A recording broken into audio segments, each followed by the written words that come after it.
Assalamualaikum warahmatullahi wabarakatuh. Alhamdulillahirabbil alamin. Wa bihi nasta'in ala umuri dunya waddin. Asyhadu an la ilaha illallah wa asyhadu anna Muhammadar Rasulullah. Amma ba'du.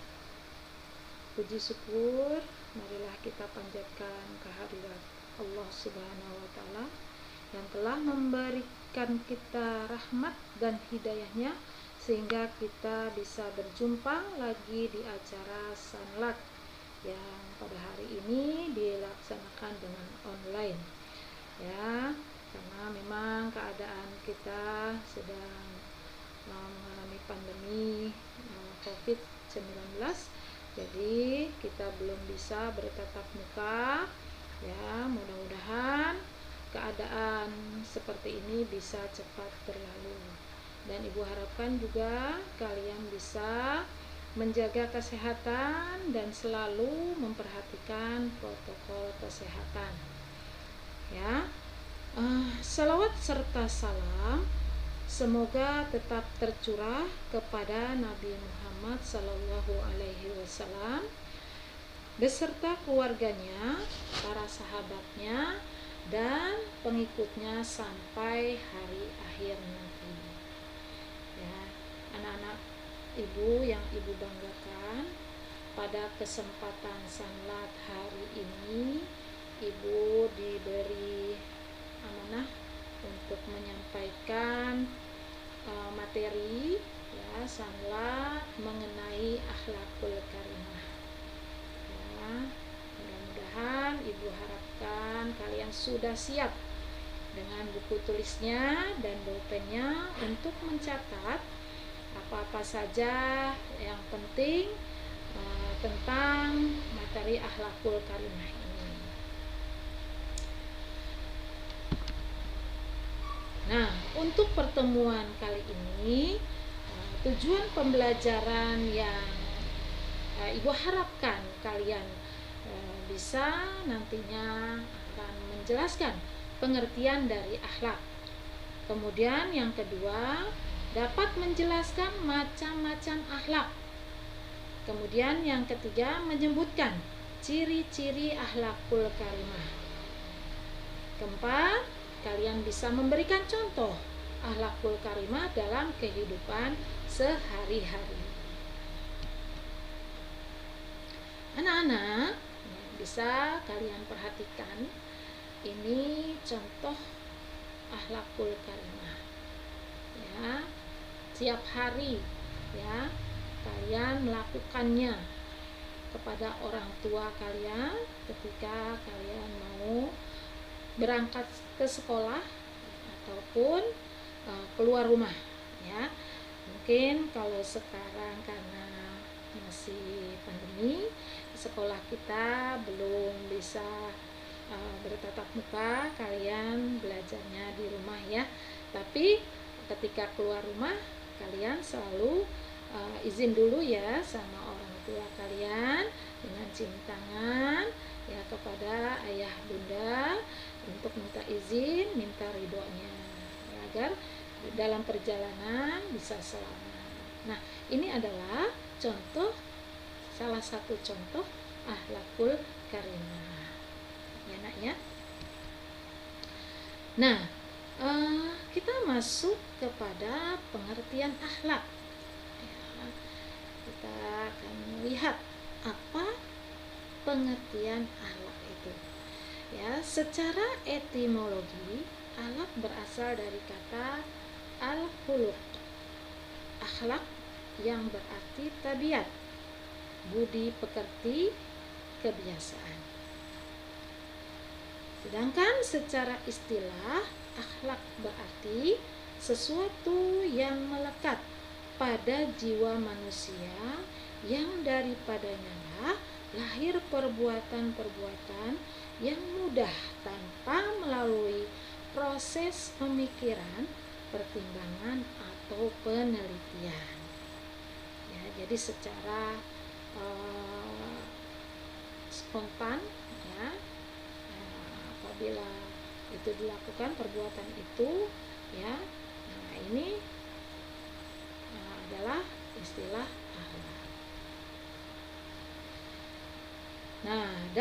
hadis Baihaqi dan Malik bahwa sesungguhnya saya Rasulullah diutus untuk menyempurnakan akhlak manusia. Nah, ini hadis Tirmizi juga menjelaskan bahwa mukmin yang paling sempurna imannya adalah orang yang paling baik akhlaknya. Jadi Allah tidak melihat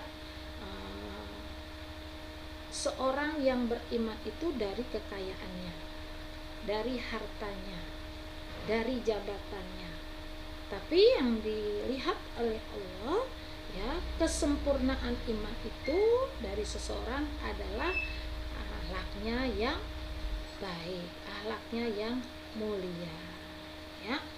Nah, jadi disinilah pentingnya akhlak, ya. Nah, untuk kajian akhlak ini tidak saja mencakup hubungan antara manusia dengan manusia saja, tetapi juga di sini ada 4 cakupan dari akhlak itu sendiri, ya. Yang pertama, hubungan manusia dengan dirinya sendiri, itu yang disebut dengan hablum minan nafsi. Nah, jadi di sini, ya, sebagai manusia, makhluk yang paling sempurna Allah ciptakan, harus menjaga dirinya sendiri, ya, secara fitrah. Nah, jadi diri kita ini punya hak untuk dijaga, untuk selalu dipelihara dengan baik, ya. Jangan sampai disakiti diri kita sendiri ini. Nah, ini di dalam Islam itu kita diajarkan untuk selalu memperhatikan diri sendiri. Ya, dengan cara apa? Misalnya dengan cara menjaga kesehatan, kebersihan diri. Ya, itu hak dari diri kita sendiri untuk menjaganya. Nah, itu. Bahkan kalau seandainya kita menyia-nyiakan, sengaja membuat diri kita menderita, nah ini apalagi sampai bunuh diri, nah ini sangat dalam agama kita sangat berdosa, yang termasuk dalam dosa besar, ya, tidak diampuni oleh Allah. Ya, jadi di sini kita dianjurkan untuk menjaga diri kita sendiri dengan sebaik-baiknya. Nah, ini akhlak hablum minan nafsi. Kemudian yang kedua adalah hubungan manusia dengan Allah, hablum minallah. Dengan cara apa? Ya, mungkin kalian sudah paham di sini, dengan cara selalu menjalankan perintah Allah dan menjauhi segala larangan Allah. Ya. Ya. Kemudian yang ketiga, hubungan manusia dengan sesamanya, hubungan manusia dengan manusia. Ya. Manusia adalah makhluk sosial yang tidak bisa hidup sendiri, harus berhubungan dengan orang lain. Oleh karena itu, ya, manusia harus saling membutuhkan dengan orang lain. Dengan cara apa? Dengan cara tolong menolong, bantu membantu, ya, sesama teman, sama tetangga, sama saudara, saling membantu, saling tolong menolong. Nah, disinilah hubungan manusia dengan manusia agar bisa hidup tentram dalam lingkungan, ya. Nah, itu. Kemudian yang keempat adalah hubungan manusia dengan alam lingkungannya, hablum minal alam. Ya, jadi makhluk Allah ini tidak hanya manusia, tapi juga ada hewan, ada tumbuhan, ada gunung, ada alam, ya. Alam semesta ini ada langit, ada bumi, tanah, ya. Nah, ini kita harus menjalin hubungan yang baik dengan alam ini. Misalnya tidak merusak, ya, tidak merusak alam, tidak merusak tumbuh-tumbuhan, hutan, tidak merusak hewan atau membunuh hewan dengan semena-mena, ya. Nah, ini kita harus jaga. Kenapa? Karena alat ini harus seimbang. Apabila salah satu tidak seimbang, ya, berlebihan, maka ini akan menimbulkan bencana. Ya, misalnya hutan ditebang, ya, kemudian tanah dieksplor sehingga dikeruk sumber daya alamnya. Nah, ini akan merusak lingkungan sehingga nanti akan menimbulkan bencana.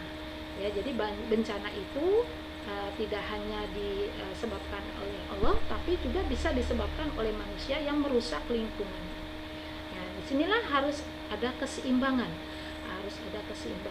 hubungan manusia dengan alam sekitarnya supaya hidup bisa damai, bisa tentram, kita hidup di dunia ini. Selanjutnya, ya, kita akan bahas di sini mengenai macam-macam akhlak. Ya, di dalam Islam, akhlak dikategorikan menjadi dua, yaitu akhlakul karimah dan akhlakul mazmumah. Ya, apa itu akhlakul karimah? Atau disebut juga akhlakul mahmudah, ya, adalah sifat mulia, terpuji atau sikap baik yang sesuai dengan ajaran Islam. Itu akhlakul karimah atau akhlakul mahmudah. Yang kedua adalah, ya, akhlakul mazmumah, adalah sikap tercela atau buruk yang harus dihindari oleh umat muslim, ya. Nah, ini dua bentuk atau dua macam akhlak. Nah, sekarang kita lihat apa itu akhlakul karimah, ya. Nah, akhlakul karimah ini adalah akhlak terpuji atau akhlakul karimah, yaitu golongan akhlak yang seharusnya dimiliki oleh seorang muslim, ya. Akhlakul karimah ini meliputi sifat sabar, jujur, rendah hati, dermawan, sopan, gigih, rela berkorban, adil, bijaksana, lembut, santun, tawakal, dan masih banyak lagi lainnya sifat akhlakul karimah ini, ya. Nah, seorang muslim yang memiliki akhlakul karimah dalam kehidupan sehari-hari akan menjaga tutur kata dan perbuatannya. Sebagai seorang muslim, sudah menjadi sebuah keharusan untuk menjaga akhlakul yang mulia ini dalam kehidupan sehari-hari, ya. Nah, keutamaan memiliki sifat terpuji atau akhlakul karimah akan menjadi pemberat timbangan kebaikan di hari kiamat nanti. Seorang muslim yang memiliki sifat terpuji, ya, atau akhlakul karimah akan diselamatkan oleh Allah Subhanahu wa taala di hari akhir nanti. Ya, tak hanya itu, seorang muslim yang memiliki akhlak terpuji juga dapat menggapai derajat seperti orang yang berpuasa atau orang yang sholat. Ya, sebagaimana dalam hadis berikut ini Rasulullah bersabda, tidak ada sesuatu amalan yang jika diletakkan dalam timbangan lebih berat dari akhlak yang mulia. Sesungguhnya Orang yang berakhlak mulia bisa menggapai derajat orang yang rajin puasa dan rajin sholat.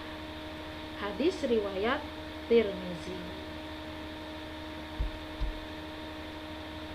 Nah, kemudian yang kedua kita akan bahas mengenai akhlakul mazmumah atau akhlak tercela. Akhlak tercela atau akhlakul mazmumah yaitu golongan akhlak atau tindakan buruk yang harus dihindari oleh setiap manusia. Akhlak mazmumah ini harus dijauhi karena dapat mendatangkan mudarat bagi diri sendiri ataupun orang lain. Ya. Nah, beberapa contoh akhlakul mazmumah misalnya saja sifat sombong, iri, dengki, tamak, ya, hasad, takabur, ghibah, dan lain sebagainya. Sebagai seorang muslim sudah seharusnya kita menjauhi akhlakul mazmumah ini. Ya. Hal ini karena sangat dibenci oleh Allah Subhanahu wa taala. Ya. Mudah-mudahan kalian juga bisa ya menjauhi sifat-sifat seperti ini. Ya, karena Allah tidak suka dengan akhlak mazmumah ini. Ya, Ibu doakan kalian selalu melakukan perbuatan-perbuatan yang terpuji, ya, yang nantinya akan membawa diri kalian bisa dicintai oleh Allah. Ya. Nah, sekarang kita lanjutkan ya dengan ciri-ciri akhlakul karimah. Dari sekian banyak sifat-sifat terpuji dapat disimpulkan ya menjadi ciri-ciri orang yang memiliki sifat akhlakul karimah di antaranya ya di antara sifat-sifat yang terpuji ini ya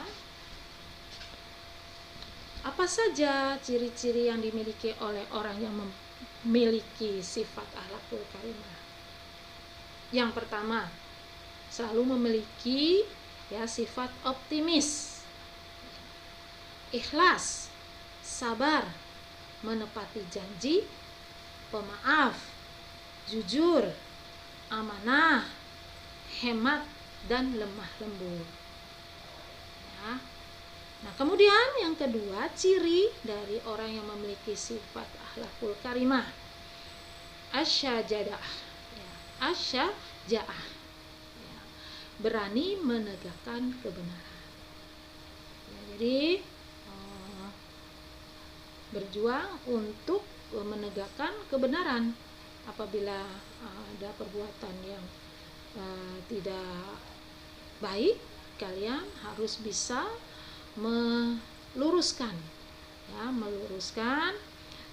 dan bisa menegur orang yang melakukan perbuatan tercela tadi untuk diluruskan, dibenarkan ya. Ini berani menegakkan kebenaran atau disebut juga asyajaah.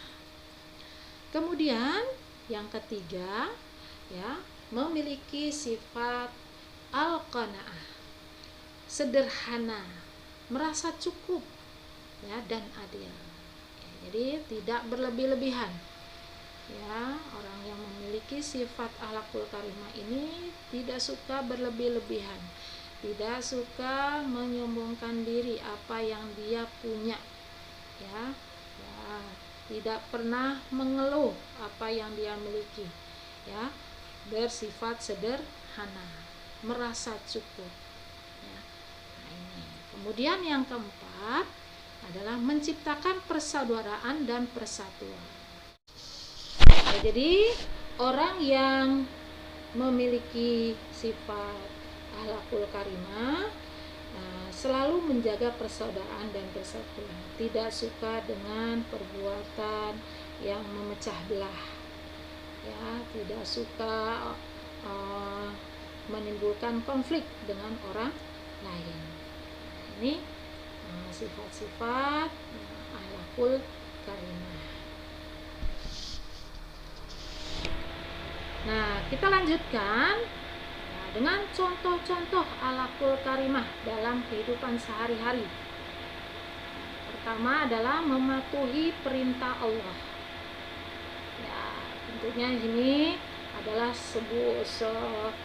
sudah kewajiban bagi setiap muslim untuk senantiasa melaksanakan perintah Allah dan menjauhi segala yang dilarang oleh Allah. Karena setelah kematian tiba, segala perbuatan yang dilakukan di dunia akan dipertanggungjawabkan di akhirat kelak. Akan ditanya, ya, apa perbuatan kita yang dilakukan di dunia akan dihisab. Ya, makanya kita percaya akan adanya hari akhir, hari hisab itu. Kemudian yang kedua, selalu berkata baik. Ya, berusaha untuk selalu berbicara dengan perkataan yang baik dan sopan.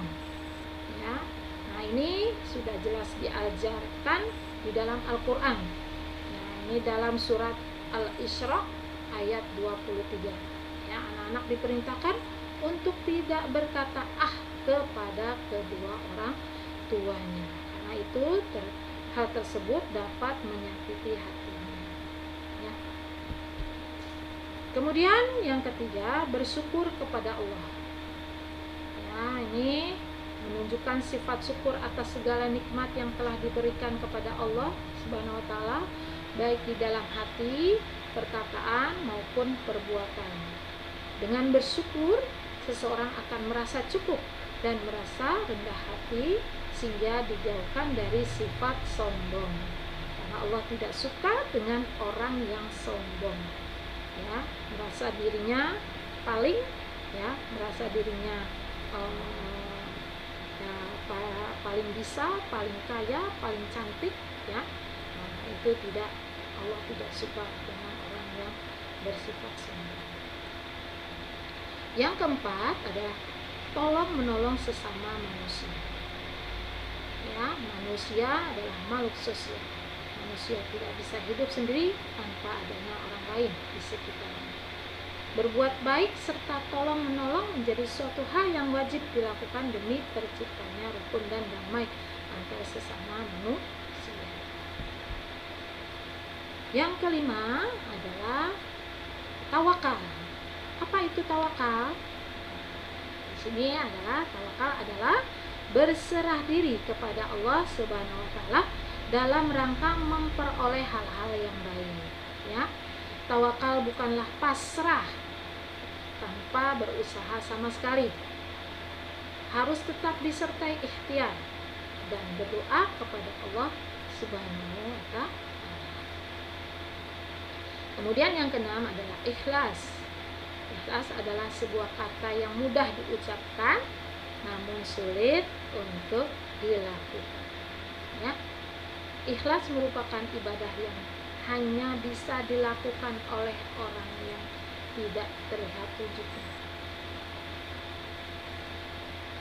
Ya. Ikhlas adalah perbuatan orang-orang yang semata-mata untuk mendapatkan ridha Allah, bukan untuk mendapat pujian. Ya. Jadi ini memang sulit untuk ikhlas, ya. Orang-orang tertentu saja, orang-orang yang sudah teruji imannya, yang mungkin tidak berat untuk melaksanakan ikhlas ini.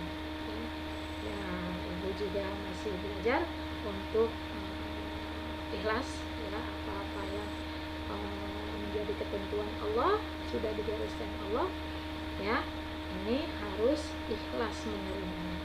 Kita sama-sama belajar, ya nak, ya, supaya kita memiliki sifat-sifat terpuji ini. Nah, anak-anak, ya, tentunya akhlakul karimah dalam diri seorang menjadi bukti bahwa Islam sangat menjunjung tinggi kebaikan umatnya, agar senantiasa berperilaku dan bertindak sesuai syariat. Ya, Nah, tentu kita sebagai umat Islam harus ada panutan, harus ada tauladan ya, yang harus kita ikuti sebagai panutan. Kita sebagai umat Islam, siapa yang harus kita teladani, yang akan menjadi suri tauladan kita sebagai umat Islam ya. Siapa orangnya? Nah, tentunya mungkin juga kalian tahu ya, itu Nabi Muhammad Sallallahu Alaihi Wasallam ya.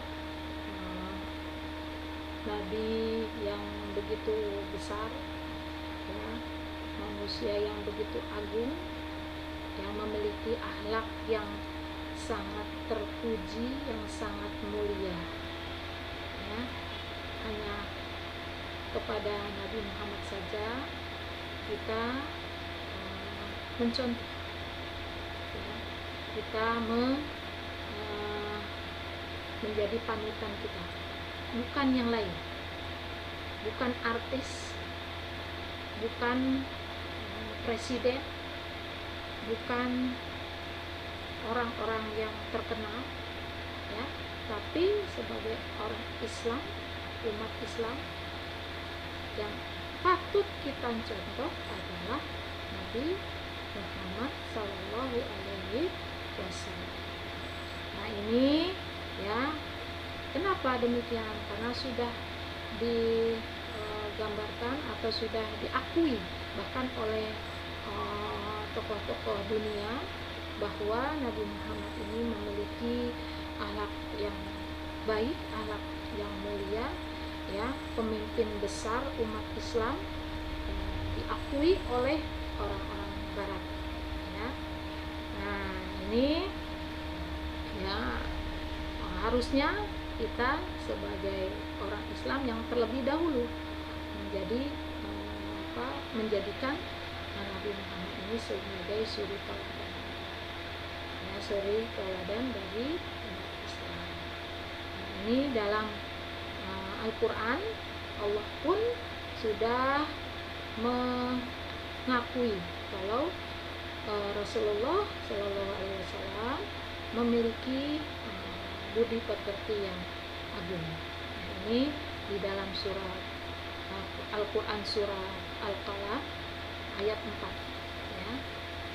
Ini artinya sesungguhnya engkau Muhammad berada di atas budi pekerti yang agung ya.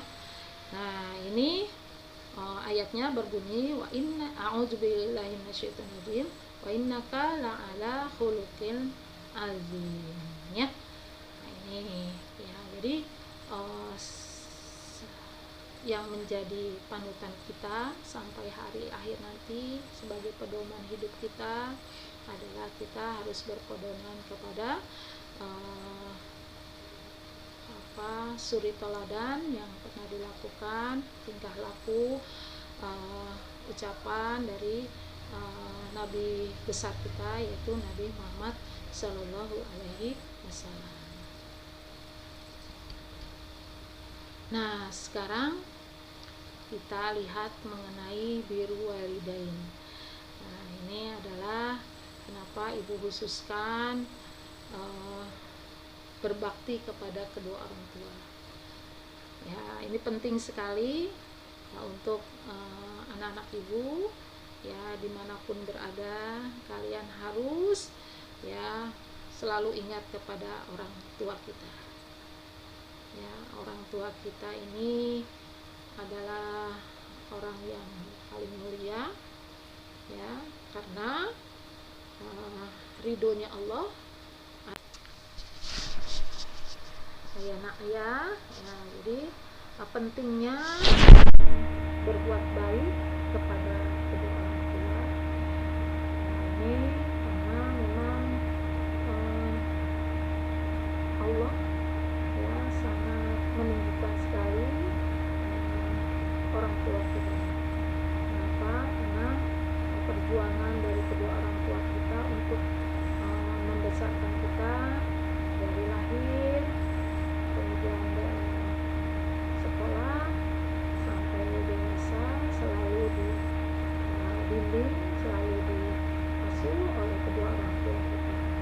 keberhasilan kita ini tidak akan ada tanpa perjuangan dari orang tua kita.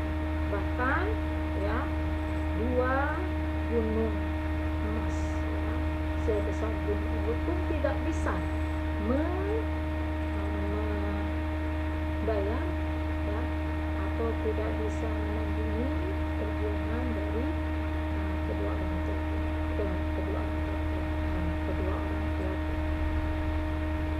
ya. Di sini ridallahi fi ridal walidain wa sakhatullahi fi sakhatil walidain.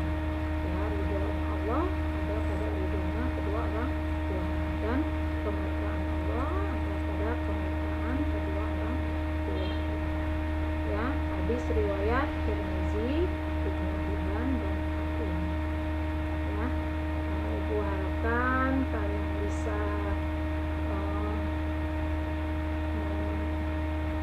bisa menghormati kedua orang tua kita, bisa mematuhi apa-apa yang sudah diberikan